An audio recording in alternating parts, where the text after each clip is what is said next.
Hallelujah. കർത്താവായ യേശുവിന്റെ കൃപയും സാന്നിധ്യവും എപ്പോഴും നമ്മുടെ ജീവിതത്തിന് കൂട്ടായിരിക്കട്ടെ.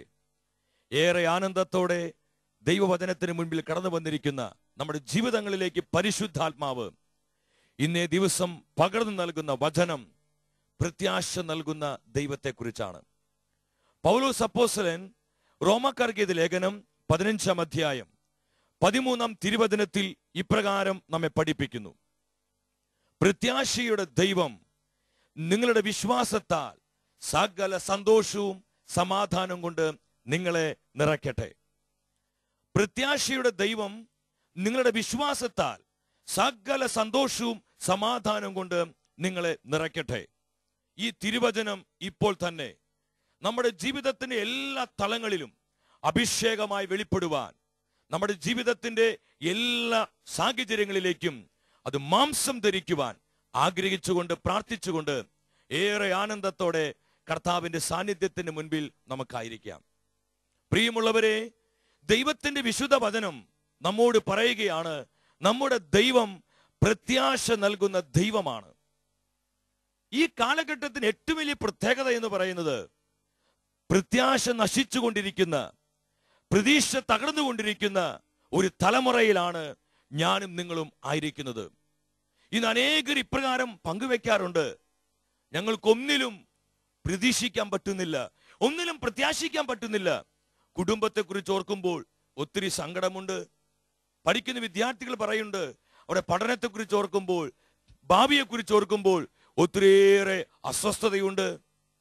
ശുശ്രൂഷ മണ്ഡലങ്ങളിൽ വ്യാപരിക്കുന്നവരെ ഒത്തിരിയേറെ പങ്കുവെക്കുന്നുണ്ട്.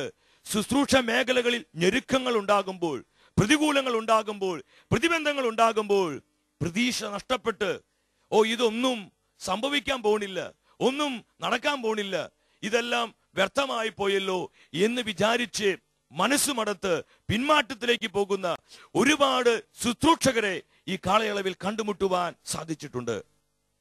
എല്ലാ തലങ്ങളിലും ഈ വിധത്തിൽ പ്രത്യാശ നഷ്ടപ്പെട്ടുകൊണ്ടിരിക്കുക. ഇവിടെയാണ് ഈ വചനത്തിന്റെ പ്രസക്തി വെളിപ്പെടുന്നത്.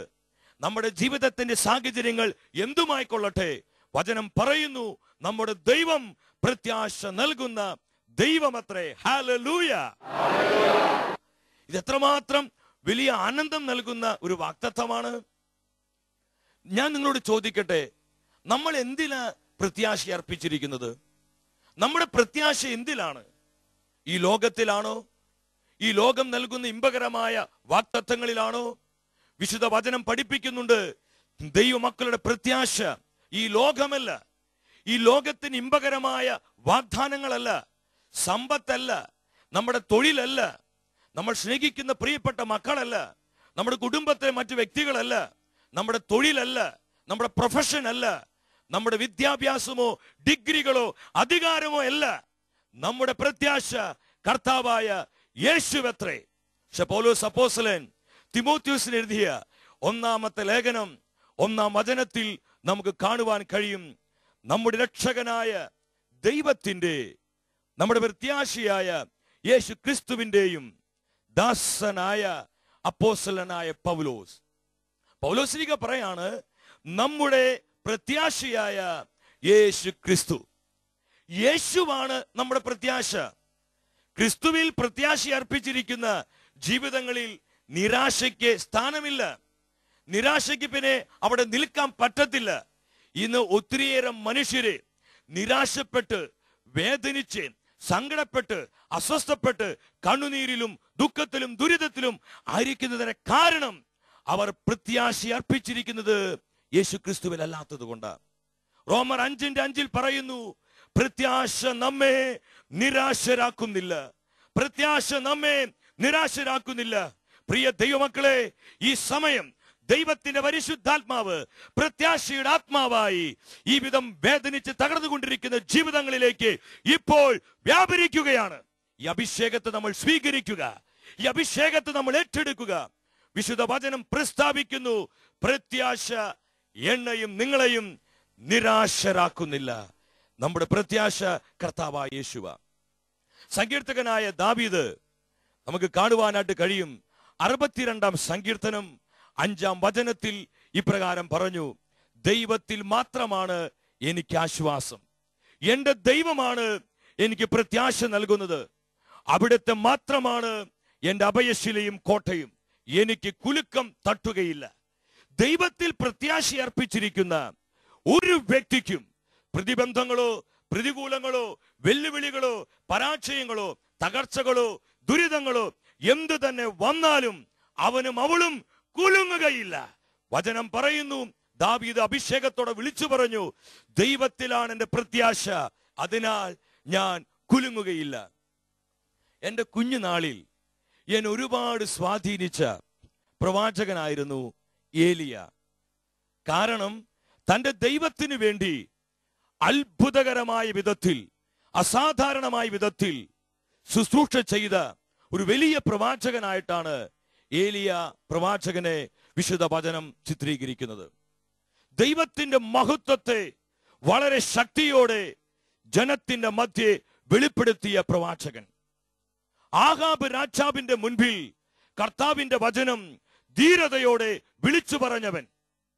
കാക്കകളിലൂടെ ദൈവത്തിന്റെ അത്ഭുതകരമായ കരുതൽ പരിപാലന അനുഭവിച്ചറിഞ്ഞവൻ. തന്റെ പ്രാർത്ഥനയുടെ ശക്തിയാൽ ആകാശത്തിന് കിഴിവാതിലുകളെ അടച്ചവൻ. പരിശുദ്ധാത്മാവിന്റെ ശക്തിയാല് ആഹാബ് രാജാവിന്റെ രഥത്തിന് മുൻപേ ജസ്രേൽ കവാടം വരെ ഓടിയവൻ. തന്റെ അത്ഭുതകരമായ പ്രാർത്ഥനയിലൂടെ സ്വർഗത്തിൽ നിന്ന് തീയിറക്കി ദേശത്ത് വ്യാപരിച്ചിരുന്ന വിഗ്രഹ ശക്തികളെ തച്ചുടച്ച് ദൈവജനത്തെ യഥാർത്ഥമായ ദൈവാനുഭവത്തിലേക്ക് നയിച്ചവൻ. ഇങ്ങനെ പോവുകയാണ് ഏലിയ പ്രവാചകൻ ദൈവത്തെ മഹത്വപ്പെടുത്തിയ തന്റെ ശുശ്രൂഷയോട് വെളിപ്പെടുത്തിയ ആ അത്ഭുതത്തിന്റെ ശുശ്രൂഷ. എന്നാൽ ഈ വിധത്തിൽ കർത്താവിന് വേണ്ടി നിന്ന ഇപ്രകാരം ദൈവത്തിന്റെ മഹത്വത്തെ വെളിപ്പെടുത്തിയ ഏലിയ പ്രവാചകനെ നമ്മോട് ചില കാര്യങ്ങൾ പറയാനുണ്ട്. രാജാക്കന്മാരുടെ 1-ാം പുസ്തകം 19-ാം അധ്യായത്തിലേക്ക് നമ്മൾ വരുമ്പോൾ അവിടെ നമുക്ക് കാണുവാനായിട്ട് കഴിയും, കർമ്മൽ മലമുകളിൽ ഏലിയ തന്റെ കർത്താവിന്റെ ശക്തിയെ വെളിപ്പെടുത്തി ജനത്തെ അത്ഭുതകരമായി യഥാർത്ഥ ആരാധനയിലേക്ക് നയിച്ച ആ സംഭവത്തെ കുറിച്ചും ബാലിന്റെ പ്രവാചകരെ നശിപ്പിച്ചു കളഞ്ഞ പ്രവൃത്തിയെക്കുറിച്ചും ഇസ്രായേലിന്റെ രാജാവായ ആഹാബ് തന്റെ ഭാര്യയായ ജസബലിനോട് പറയുന്ന രംഗമുണ്ട്. ഇത് കേട്ട് കഴിഞ്ഞപ്പോൾ ജസബൽ വിളിച്ചു പറഞ്ഞു, നാളെ ഈ നേരത്തിനു മുൻപ് ഏലിയ പ്രവാചകന്റെ ജീവനെ ഞാൻ നശിപ്പിക്കും, ഞാൻ അവനെ കൊന്നുകളയും. ജസബേൽ രാജ്ഞി ഏലിയ പ്രവാചകനെതിരെ ദൈവത്തിന്റെ പ്രൊഫറ്റായ ദൈവത്തിന്റെ ശുശ്രൂഷകനായ ഏലിയായ്ക്കെതിരെ അവൾ നീങ്ങുകയാണ്. ഈ കാലയളവിലുമുണ്ട് കർത്താവിന്റെ അഭിഷിക്തർക്കെതിരെ, കർത്താവിന്റെ ദാസന്മാർക്കെതിരെ, ദൈവത്തിന്റെ ശുശ്രൂഷകർക്കെതിരെ അവരെ നശിപ്പിക്കുവാൻ, അവരെ തകർക്കുവാൻ, അവരെ ഇല്ലായ്മ ചെയ്യുവാൻ ആഗ്രഹിക്കുന്ന, അപ്രകാരം പ്രവർത്തിക്കുന്ന ഏതൊരു വ്യക്തികളിലും പ്രസ്ഥാനങ്ങളിലും ഈ ജസബലിൽ പ്രവർത്തിച്ച അതേ സ്പിരിറ്റ് തന്നെയാണ് പ്രവർത്തിക്കുന്നത്. എന്നാൽ ഇവിടെ എന്താ സംഭവിച്ചത്? ജസബലിന്റെ വാക്ക് കേട്ടപ്പോൾ ഏലിയ പ്രവാചകൻ പ്രാണരക്ഷാർത്ഥം ഭയപ്പെട്ട് അവൻ ഓടുകയാണ്. അങ്ങനെ യൂദയായിലെ ബർശബയിൽ ഏലിയ എത്തി. ഒരു ദിവസം മരുഭൂമിയിലൂടെ അവൻ യാത്ര ചെയ്ത് ഒരു വാടാ മുൾച്ചെടിയുടെ തണലിൽ അവൻ ഇരിക്കുകയാണ്. ആ മുൾച്ചെടിയുടെ തണലിരുന്ന് അവൻ പറഞ്ഞു, കർത്താവേ, എനിക്ക് മടുത്തു, എനിക്കിനി മുന്നോട്ട് പോകാൻ പറ്റത്തില്ല, എനിക്ക് മടുത്തു, നീ എന്നെ ഏൽപ്പിച്ച ശുശ്രൂഷ എനിക്ക് മടുത്തു, എന്നെ കൊണ്ട് ഇനി സാധ്യമല്ല ശുശ്രൂഷ ചെയ്യാൻ. എല്ലാ വിധത്തിലും തകർന്ന് നിരാശപ്പെട്ട് ഭയപ്പെട്ട് അസ്വസ്ഥനായി ആ മുൾച്ചെടിയുടെ തണലിൽ ഏലിയ വളരെ ദുഃഖിതനായിരിക്കുക. എന്നാൽ ഇപ്രകാരം ഇരുന്ന ഏലിയ പ്രവാചകനെ ദൈവം മറന്നില്ല, ദൈവം അവനെ കൈവിട്ടില്ല. വിശുദ്ധ വചനത്തിലൂടെ നമ്മൾ കണ്ടു, നമ്മുടെ ദൈവം പ്രത്യാശ നൽകുന്ന ദൈവമാണ്. അവിടെ എന്താ സംഭവിച്ചത്? ഇപ്രകാരം നിരാശപ്പെട്ട് വേദനിച്ചിരിക്കുന്ന ഏലിയ പ്രവാചകന്റെ അടുത്തേക്ക് ദൈവം തന്റെ ദൂതനെ വിടുകയാണ്. ഇതാ ദൈവദൂതന്മാരുടെ ശുശ്രൂഷ ഏലിയ പ്രവാചകന് ദൈവം കൊടുത്തു. അവൻ അവിടെ ഇരുന്ന് പ്രാർത്ഥിച്ചു, കർത്താവേ, എന്റെ ജീവനെ നീ എടുത്താൽ. മരിക്കാൻ വേണ്ടി ഏലിയ പ്രാർത്ഥിച്ചു. വിശ്വാസവീരനായ, ദൈവത്തിന് വേണ്ടി മഹത്വത്തോടെ ശുശ്രൂഷ ചെയ്തവനായ ഈ ഏലിയ പ്രവാചകൻ നിരാശിതനായി മരിക്കാൻ വേണ്ടി പ്രാർത്ഥിക്കുക. പ്രിയ ദൈവമക്കളെ, ഈ ഏലിയ എന്റെയും നിങ്ങളുടെയും ജീവിതത്തിലുണ്ട്. ഇന്ന് ശുശ്രൂഷയിൽ പങ്കെടുത്തുകൊണ്ടിരിക്കുന്ന പ്രിയ ദൈവമക്കളെ, ഈ വിധം തകർക്കപ്പെട്ട്, നിരാശപ്പെട്ട്, വേദനിച്ച്, അസ്വസ്ഥപ്പെട്ട് നമ്മൾ ആയിരിക്കുന്ന ഒരു സാഹചര്യത്തിൽ കർത്താവ് നമ്മളെ പഠിപ്പിക്കുകയാണ്. നമ്മളിങ്ങനെ തകർന്നിരിക്കേണ്ടവരല്ല, നമ്മളിങ്ങനെ നിരാശപ്പെട്ടിരിക്കേണ്ടവരല്ല. പ്രിയ സഹോദര, പ്രിയ സഹോദരി, ഈ വിധം നിരാശയ്ക്ക് അടിമപ്പെട്ട്, വേദനിച്ച്, മനസ്സ് മടുത്ത്, ജീവിതത്തോട് തന്നെ വേദന തോന്നി ഇതെന്തൊരു ജീവിതമാണെന്ന് പറഞ്ഞ് ജീവിതം അവസാനിപ്പിക്കാനുള്ളതല്ല. കർത്താവ് പറയുകയാണ്, ഏലിയ പ്രവാചകൻ അടുത്തേക്ക് ദൈവം ദൂതനെ വിട്ടതുപോലെ ഈ വിധം തകർന്നുകൊണ്ടിരിക്കുന്ന, വേദനിച്ചിരിക്കുന്ന അനേകം ജീവിതങ്ങളിലേക്ക് സ്വർഗത്തിലെ ദൈവം തന്റെ ദൂതന്മാരെ വിട്ട് അവരെ ശക്തീകരിച്ചു കൊണ്ടിരിക്കുക. ഈ അഭിഷേകം ഏറ്റെടുത്ത് പ്രാർത്ഥിക്കുക. ഇപ്പോൾ അനേകം ജീവിതങ്ങളെ കർത്താവ് തൊട്ടുകൊണ്ടിരിക്കുക. അനേകം വ്യക്തികളെ, അനേകം കുടുംബങ്ങളെ, ഇപ്രകാരം ഭാരപ്പെട്ടുകൊണ്ടിരിക്കുന്ന അനേകം തലങ്ങളിലേക്ക് പരിശുദ്ധാത്മാവ് പുത്തൻ പ്രത്യാശയുടെ ആത്മാവായി ചലിച്ചുകൊണ്ടിരിക്കുക. ഹല്ലേലൂയ.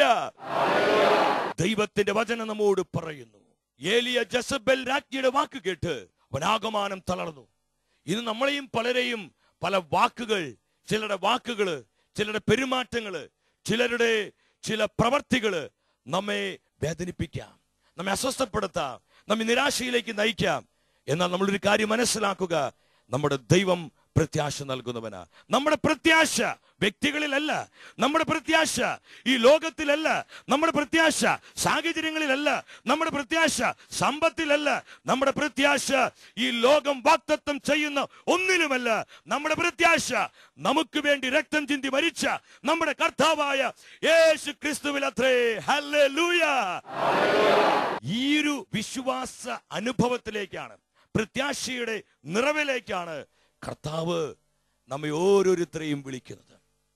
ഏലിയ പ്രവാചകനെ ദൂതൻ തട്ടി ഉണർത്തി. ദൂതൻ എന്താ ചെയ്തെന്നറിയോ? അവൻ വിഷമിച്ച് വേദനിച്ചിരിക്കുക. എന്നാൽ കർത്താവ് എന്തു ചെയ്തു? ഇതാ തന്റെ ദൂതനിലൂടെ അവിടെ ചുടുകളിൽ ചുട്ടെടുത്ത ഒരു അപ്പവും ഒരു പാത്രത്തിൽ വെള്ളവും വെച്ചുകൊണ്ട് ഏലിയ പ്രവാചകന് ദൂതൻ തട്ടി ഉണർത്തി. ഇന്ന് അനേകരെ കർത്താവ് ഇതുപോലെ തട്ടി ഉണർത്തുക.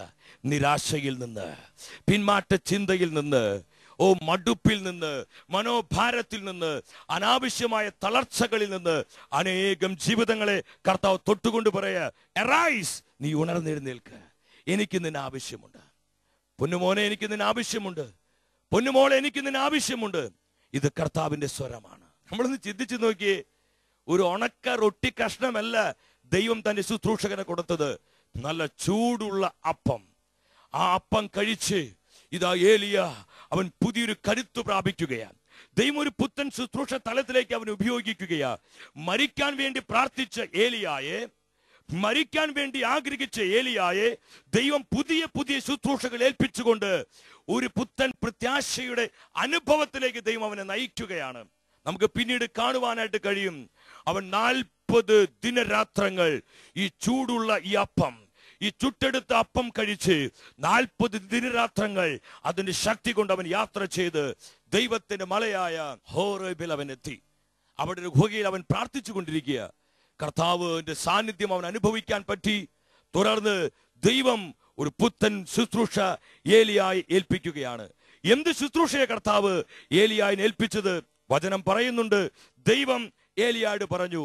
രാജാക്കന്മാരുടെ 1-ാം പുസ്തകം 19-ാം അധ്യായം 16-ാമത്തെ വാക്യം.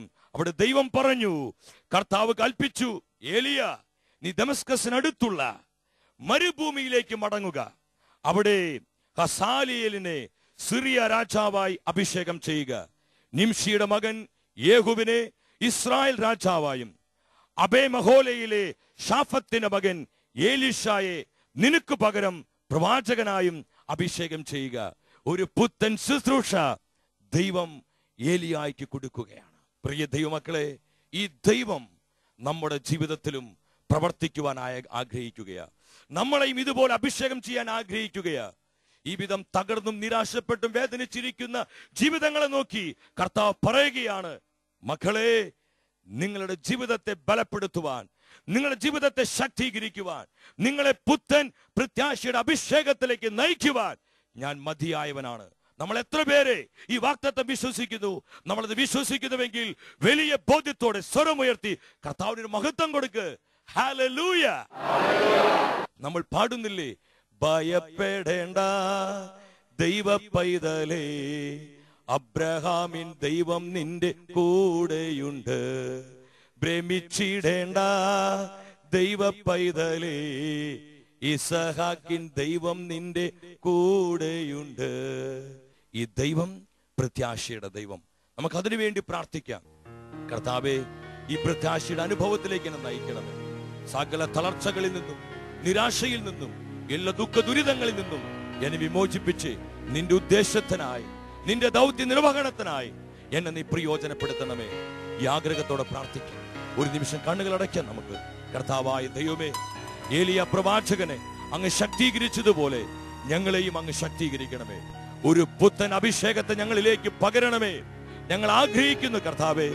ഇന്ന് ഞങ്ങൾ ഒരുപാട് നിരാശിതരാണ്, ഒരുപാട് ദുഃഖിതരാണ്, ഒരുപാട് പിന്മാറ്റ ചിന്താഗതിയുമായി മുന്നേറുന്നവരാണ്. ഞങ്ങളുടെ ജീവിതത്തിലേക്ക് നിന്റെ സാന്നിധ്യത്തെ പകർന്ന് ഒരു പുത്തൻ പ്രത്യാശയിലേക്ക് നയിച്ച് നിന്റെ രാജ്യത്തിന് ഞങ്ങളെ പ്രയോജനമുള്ളവരാക്കി മാറ്റണമേ. ഓ പരിശുദ്ധമ്മേ, സകല വിശുദ്ധരെ ഞങ്ങൾക്ക് വേണ്ടി പ്രാർത്ഥിക്കണമേ. കർത്താവായ യേശു ക്രിസ്തുവിന്റെ സാന്നിധ്യവും അനുഗ്രഹവും എപ്പോഴും നമുക്ക് കൂട്ടായിരിക്കട്ടെ. ആമേൻ.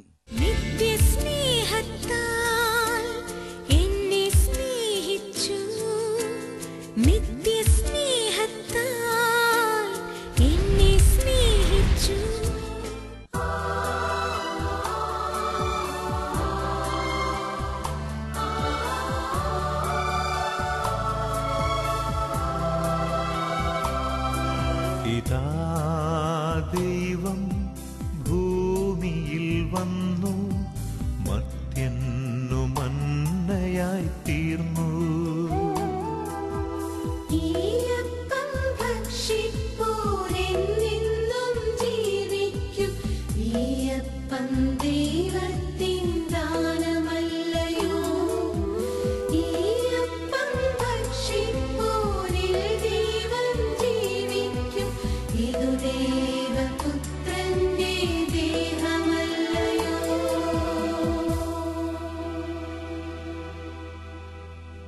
പരിശുദ്ധ കുർബാനയായി നമ്മുടെ മധ്യേ കടന്നു വന്നിരിക്കുന്ന കർത്താവിന്റെ സാന്നിധ്യത്തെ തിരിച്ചറിഞ്ഞുകൊണ്ട് ഏറെ വിശ്വാസത്തോടെ ഈ മണിക്കൂറുകളിൽ നമ്മുടെ നാഥന്റെ മുൻപിൽ നമുക്കായിരിക്കാം. തിരുവചനത്തിലൂടെ നമ്മൾ ഇന്ന് പഠിച്ചു, നമ്മുടെ ദൈവം പ്രത്യാശ നൽകുന്ന ദൈവമാണ്. പ്രിയ ദൈവമക്കളെ, റോമക്കാർക്ക് ലേഖനം 5:5 വചനം പറയുന്നു, പ്രത്യാശ നമ്മെ നിരാശരാക്കുന്നില്ല. കാരണം നമുക്ക് നൽകപ്പെട്ടിരിക്കുന്ന പരിശുദ്ധാത്മാവിലൂടെ ദൈവത്തിന്റെ സ്നേഹം നമ്മുടെ ഹൃദയങ്ങളിലേക്ക് ചൊരിയപ്പെട്ടിരിക്കുന്നു. ഈ വചനത്തിന്റെ വാഗ്ദത്തം എത്രയോ നമുക്ക് പ്രത്യാശ നൽകുന്നതാണ്. ഏറെ ആഗ്രഹത്തോടെ പ്രാർത്ഥിക്കാൻ നമുക്ക് നമ്മളെ നിരാശപ്പെടുത്തുന്ന, ഭാരപ്പെടുത്തുന്ന, അസ്വസ്ഥതയിലേക്ക് നയിക്കുന്ന എല്ലാ മേഖലകളെയും കർത്താവിന്റെ കരങ്ങളിൽ നമുക്ക് ഏൽപ്പിച്ച് പ്രാർത്ഥിക്കാം.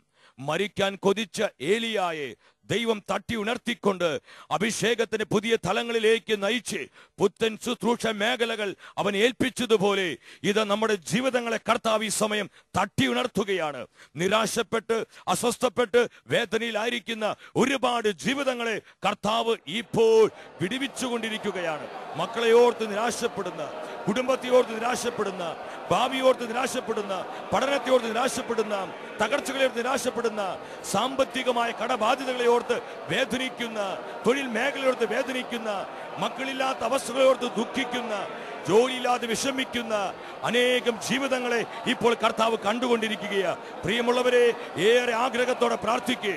സ്വർഗം തുറന്ന് കർത്താവ് തന്റെ ശക്തിയും അഭിഷേകവും നമ്മുടെ മധ്യേ പകരുന്ന അത്ഭുതത്തിന്റെ മണിക്കൂറാണിത്. ആഗ്രഹിച്ച് പ്രാർത്ഥിക്കുക, വിശ്വസിച്ച് പ്രാർത്ഥിക്കുക. അപ്പോസ്തലന്മാര് പ്രാർത്ഥിച്ചതുപോലെ, പ്രവാചകര് പ്രാർത്ഥിച്ചതുപോലെ ഏറെ ആഗ്രഹത്തോടെ പ്രാർത്ഥിക്കുക. കർത്താവ് നമുക്ക് വേണ്ടി പ്രവർത്തിക്കുന്ന സമയം, ദൈവം നമുക്ക് വേണ്ടി ഇടപെടുന്ന സമയം, ഇത് അത്ഭുതത്തിന്റെ മണിക്കൂറാണ്. നിരാശയുടെ കെട്ടുകളെ കർത്താവ് നമുക്ക് വേണ്ടി പൊട്ടിക്കുന്ന സമയമാണ്. ഇത് പരിശുദ്ധാത്മാവ് നമ്മുടെ ജീവിതങ്ങളിലേക്ക്, കുടുംബങ്ങളിലേക്ക്, നമ്മുടെ സാഹചര്യങ്ങളിലേക്ക്, നമ്മളെ വിഷമിപ്പിക്കുന്ന ദുഃഖങ്ങളിലേക്ക്, തകർച്ചകളിലേക്ക്, നൊമ്പരങ്ങളിലേക്ക്, രോഗങ്ങളിലേക്ക് ചലിച്ചുകൊണ്ടിരിക്കുകയാണ്. ഏലിയാടെ ജീവിതത്തെ ശക്തീകരിച്ച ദൈവമേ, ഞങ്ങളുടെ ജീവിതങ്ങൾ അങ്ങ് ശക്തീകരിക്കണമേ. നിരാശപ്പെട്ടിരിക്കുന്ന ഞങ്ങളുടെ ജീവിതങ്ങൾക്ക് പുത്തൻ പ്രത്യാശയായി കർത്താവെ കടന്നു വരണമേ. വിശ്വാസത്തോട് വിളിച്ചു പ്രാർത്ഥിക്കാം. യേശുവേ യേശുവേ യേശുവേ, ആഗ്രഹത്തോട് വിളിച്ചു പ്രാർത്ഥിക്കേ. ഇത് പ്രത്യാശയായി, അനുഗ്രഹമായി, അഭിഷേകമായി നമ്മുടെ മധ്യ വ്യാപരിക്കുക. നിരാശയുടെ ബന്ധനങ്ങൾ യേശുവിന്റെ അധികാരമുള്ള നാമത്തിൽ തകരട്ടെ.